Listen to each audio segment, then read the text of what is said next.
नमस्कार दोस्तों। आज हम देखेंगे 17 अगस्त 2018 में पूछे गए फर्स्ट शिफ्ट के साइंस के क्वेश्चंस। तो आज का हमारा फर्स्ट क्वेश्चन देखते हैं। Metals are placed on which side of the modern periodic table. आधुनिक आवर्त सारणी में जो है धातुओं को किस तरफ रखा गया है। तो इसके लिए हम पीरियोडिक टेबल देखते हैं पहले तो। अब पीरियोडिक टेबल में क्या क्या होता है। मेटल्स होती है, नॉन मेटल्स होती है और मेटेलॉइड्स होते हैं।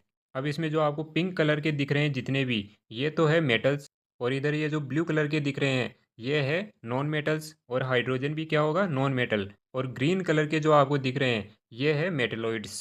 तो हमें क्वेश्चन पूछा था कि मेटल्स को किस तरफ रखा है। तो मेटल्स को रखा है इस साइड में, लेफ्ट साइड में। तो लेफ्ट साइड हमारा सही आंसर हो जाएगा, सेकेंड ऑप्शन।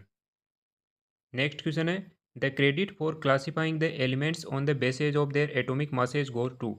मतलब तत्वों को उनके परमाणु द्रव्यमान के आधार पर वर्गीकृत करने का श्रेय किसको जाता है। वो जाता है डिमिट्री मेंडलीव को। डिमिट्री मेंडलीव ने एलिमेंट्स को एटॉमिक मासेज के आधार पर अरेंज किया था। उसके बाद में आई थी modern periodic table. Modern periodic table में एलिमेंट्स को उनके एटॉमिक नंबर के अकॉर्डिंग अरेंज किया गया था।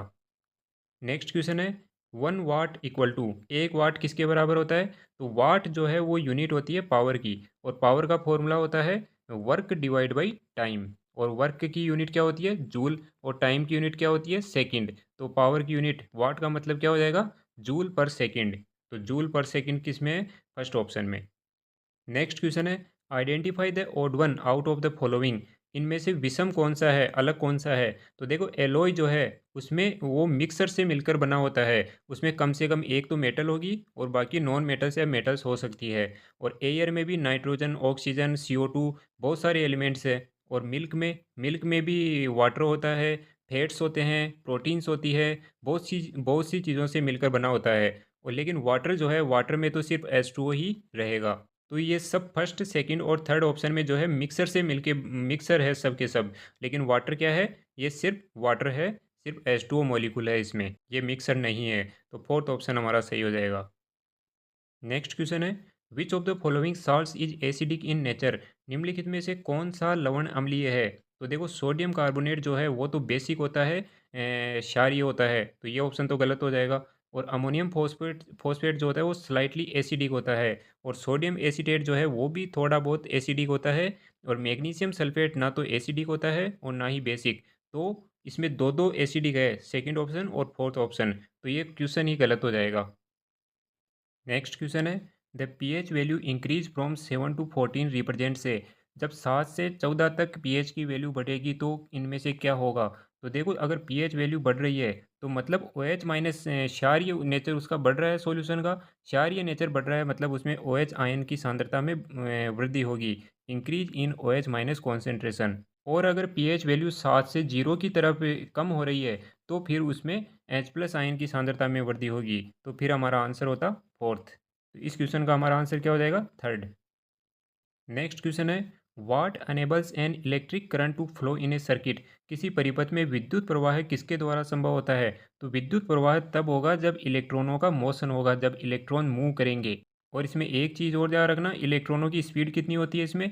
इलेक्ट्रॉनों की स्पीड mm/सेकंड की यूनिट में होती है। मतलब बहुत ही कम स्पीड होती है इलेक्ट्रॉनों की जब किसी वायर से इलेक्ट्रिक करंट फ्लो हो रहा है। नेक्स्ट क्वेश्चन है, ग्रोथ हार्मोन फंक्शन। जो वृद्धि हार्मोन है वो क्या काम करते हैं। ये ग्रोथ को कंट्रोल करते हैं। ये ग्रोथ को बढ़ाते भी हैं और कभी कभी ग्रोथ को कम भी करते हैं। मतलब रोकते भी हैं ग्रोथ को। तो कभी कभी विकास प्रोत्साहक और कभी कभी विकास अवरोधक के रूप में काम करते हैं। Sometimes as growth promoters and sometimes as growth inhibitors. तो फर्स्ट ऑप्शन हमारा सही हो जाएगा। नेक्स्ट क्वेश्चन है, the tendency of undisturbed object to stay at rest और to keep moving with the same velocity is called. मतलब किसी स्थिर वस्तु के स्थिर रहने या गतिशील वस्तु के उसके गति में गतिशील रहने की प्रक्रिया क्या कहलाती है। मतलब कोई वस्तु गतिशील है तो वो गतिशील ही रहेगी, और अगर वो एक जगह रुकी हुई है तो वो रुकी हुई ही रहेगी। ये कौन सा नियम है। तो ये है न्यूटन का पहला नियम, लॉ ऑफ इनर्शिया। तो इसमें एक फोर्थ ऑप्शन था इनर्शिया लिख करके, तो वो हमारा सही होगा, फोर्थ ऑप्शन। नेक्स्ट क्वेश्चन है, in a plant which of the following is converted into seed. Plants के अंदर सीड में कौन कन्वर्ट होता है। तो इसके लिए सीड में कन्वर्ट होता है ओव्यूल, जो फूल के अंदर होता है, फ्लावर में। इसके लिए हम फ्लावर का एक डायग्राम देखते हैं। ये फ्लावर में जो फीमेल रिप्रोडक्टिव पार्ट्स है, स्टिग्मा, स्टाइल और ओवरी, इन तीनों को मिलाकर के बोलते हैं हम पिस्टिल। इसमें जो ओवरी है ये बन जाता है फ्रूट, और इसके अंदर जो ये ओव्यूल है ये बन जाता है बीज या सीड। तो हमें पूछा है कि सीड में कौन कन्वर्ट हो जाता है, तो सीड में कन्वर्ट हो जाता है ओव्यूल। और अगर वो पूछता है कि फल या फ्रूट में कौन कन्वर्ट हो जाता है, तो फ्रूट में कन्वर्ट हो जाता है ओवरी। नेक्स्ट क्वेश्चन है, what will be the force of attraction between two bodies weighing 20 kilogram and 50 kilogram respectively with a distance of 2 metre between them. दो वजन है 20 किलोग्राम और 50 किलोग्राम के, उनके बीच की डिस्टेंस 2 मीटर दे रखी है। तो हमें पूछ रहा है कि उनके बीच में लगने वाला फोर्स कितना होगा। तो फोर्स का फॉर्मूला होता है F equal to G M1 M2 divide by R square. यहाँ पर जी है ग्रेविटेशनल कांस्टेंट, M1 M2 मास है और R उनके बीच की डिस्टेंस है। अब यहाँ पर जी की वैल्यू तो क्या रखोगे आप, 6.6 मल्टीप्लाई 10⁻11। M1 और M2 की वैल्यू आपको दे रखी है 20 और 50, और R कितना दे रखा है, उनके बीच की डिस्टेंस 2 मीटर। तो यहाँ पर 2 का स्क्वायर कर देना और फिर आपके पास फोर्स का वैल्यू आ जाएगा, कितना आएगा, 166.75 मल्टीप्लाई 10⁻10 न्यूटन। नेक्स्ट क्वेश्चन है, if I is the current through a wire and E is the charge of an electron. एक वायर है जिसमें से आई करंट फ्लो हो रहा है और इसमें इलेक्ट्रॉन का चार्ज क्या है, ई। आगे क्या बोल रहा है, then the number of electrons crossing in T seconds will given by. तो टी सेकेंड में कितने नंबर ऑफ इलेक्ट्रॉन जो है वो क्रॉस होंगे। तो देखो करंट का फॉर्मूला आई इक्वल टू क्या होता है, चार्ज डिवाइड बाई टाइम, ये फॉर्मूला होता है। और चार्ज क्या होता है, Q is equal to N multiply E. यहाँ पर एन क्या है, नंबर ऑफ इलेक्ट्रॉन्स, और ई क्या है, इलेक्ट्रॉन का चार्ज। तो एक इलेक्ट्रॉन के चार्ज को अगर नंबर ऑफ इलेक्ट्रॉन से मल्टीप्लाई कर देंगे तो हमारे पास क्या आ जाएगा, टोटल चार्ज। तो क्यू की जगह क्या रखेंगे, एन मल्टीप्लाई ई। तो I is equal to N E divide by T. अब हमें पूछ रहा है नंबर ऑफ इलेक्ट्रॉन्स कितने होंगे, तो नंबर ऑफ इलेक्ट्रॉन्स क्या है, एन। तो इस टी को इधर ले जा करके मल्टीप्लाई कर देंगे और ई से डिवाइड हो जाएगा। तो एन की वैल्यू क्या आएगी हमारे पास, I T divide by E, second option. Next question है, which permanent tissue makes a plant hard and stiff. जो कौन सा इनमें से उत्तक है वो पौधे को कठोर और मजबूत बनाता है। तो कठोर और मजबूत बनाने का काम होता है स्क्लेरेनकाइमा टिश्यू का। और जो नारियल का बाहर का छिलका होता है, जो हार्ड होता है उसके फाइबर्स, वो भी स्क्लेरेनकाइमा का बना होता है। नेक्स्ट क्वेश्चन है, a sound of single frequency is called. Single frequency के साउंड को क्या बोलेंगे, उसको बोलेंगे हम टोन। और जो मिक्स्ड फ्रीक्वेंसी, अगर वो पूछता है कि a sound of mixed frequency is called, तो उसको बोलते हैं हम नोट। तो सिंगल फ्रीक्वेंसी के साउंड को तो बोलेंगे टोन, और मिक्स्ड फ्रीक्वेंसी के साउंड को बोलेंगे नोट।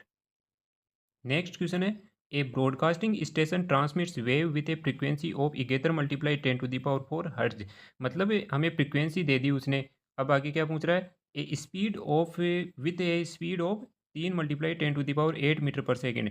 और हमें स्पीड भी दे दी, वी की वैल्यू। आगे क्या बोल रहा है, the wavelength of the wave. तो वेव की वेवलेंथ क्या होगी, मतलब लेमडा।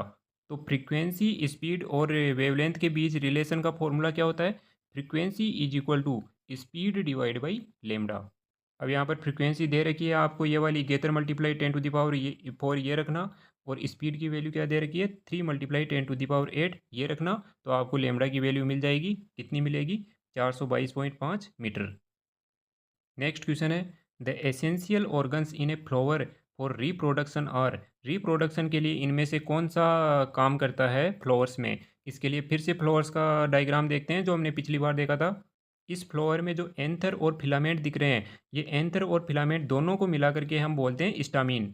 और ये स्टामीन होता है male reproductive part of flower. और स्टिग्मा और स्टाइल और ओवरी, इन तीनों को मिला करके बोलते हैं हम पिस्टिल। और पिस्टिल होता है फीमेल रिप्रोडक्टिव ऑर्गन। तो मेल रिप्रोडक्टिव ऑर्गन तो क्या है, स्टामिन, और फीमेल रिप्रोडक्टिव ऑर्गन क्या होता है इसमें फ्लावर में, पिस्टिल। तो अब हमारे ऑप्शन देखो, essential organ in flower for reproduction. तो रिप्रोडक्शन के लिए कौन कौन से ऑर्गन होते हैं, स्टामिन होता है और पिस्टिल होता है, फर्स्ट ऑप्शन। नेक्स्ट क्वेश्चन है, which of the following metals does not react with cold और हॉट वाटर। ठंडे या गर्म पानी से इनमें से कौन सा रिएक्शन नहीं करेगा? तो देखो पोटेशियम जो है, पोटेशियम और सोडियम ये तो ठंडे पानी से भी रिएक्शन कर लेते हैं, और ये जो कैल्शियम है वो भी कर लेता है वाटर से रिएक्शन, और लेकिन एल्यूमिनियम जो है वो वाटर से रिएक्शन नहीं करेगा, ना तो ठंडे से और ना गर्म से। नेक्स्ट क्वेश्चन है, metal oxides which react with acid as well as base are called. तो ये हमने पिछले पेपर में भी देखा था कि जो एसिड, वो ऑक्साइड्स, मेटल ऑक्साइड्स जो एसिड और बेस दोनों से रिएक्ट करते हैं उन्हें क्या बोलते हैं? उन्हें बोलते हैं एम्फोटेरिक ऑक्साइड्स। नेक्स्ट क्वेश्चन है, the energy stored in a dry cell is in the form of. जो ड्राई सेल होता है, शुष्क सेल, उसमें एनर्जी किस फॉर्म में स्टोर्ड होती है? तो उसमें एनर्जी स्टोर्ड होती है केमिकल एनर्जी की फॉर्म में। जब उसको, उसकी एनर्जी को काम में लेंगे तो ये केमिकल एनर्जी कन्वर्ट हो जाएगी इलेक्ट्रिकल एनर्जी में। नेक्स्ट क्वेश्चन है, which of the following glows with the special colour depending on the nature of gas in the fluorescent tube. इनमें से कौन सा पदार्थ फ्लोरोसेंट ट्यूब में उपस्थित गैस की प्रकृति के आधार पर एक विशेष रंग के साथ चमकता है? तो गैस की प्रकृति के आधार पर स्पेशल कलर्स की फॉर्म में चमकता है प्लाज्मा, और इसी प्लाज्मा के कारण ही जो है सन और जो स्टार्स होते हैं वो चमकते हैं। इस प्लाज्मा में होता क्या है, इसमें जो गैसेज की फॉर्म में क्या होता है, गैसेज की फॉर्म में सुपर एनर्जेटिक और सुपर एक्साइटेड पार्टिकल्स होते हैं जो क्या करते हैं, ग्लो करते हैं।